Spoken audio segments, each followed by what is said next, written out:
Badan Karantina Indonesia melalui Balai Karantina Sulawesi Utara menerapkan pengawasan biosecurity super ketat terhadap pendaratan 546 ekor bibit babi asal Denmark di Bandara Samratulangi Manado Selasa malam. Pemasukan ini menjadi impor bibit babi perdana di Indonesia dengan metode kandang tertutup sebagai langkah strategis memulihkan sektor peternakan pasca wabah virus ASF di Sulawesi Utara.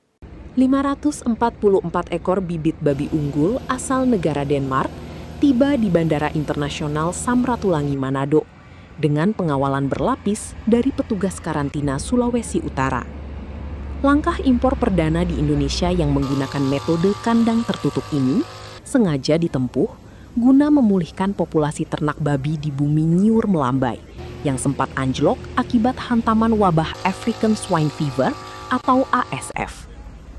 Kepala Karantina Sulawesi Utara, Agus Mugianto menegaskan, seluruh bibit babi telah melewati masa karantina 20 hari di negara asal dan dinyatakan sehat secara laboratorius.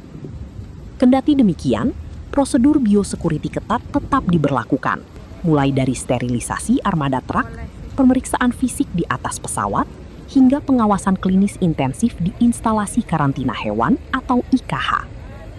Pihak karantina baru akan menerbitkan surat pembebasan dan menyatakan ratusan bibit babi ini aman setelah hasil uji sampel laboratorium lanjutan di Jakarta keluar dengan hasil negatif penyakit.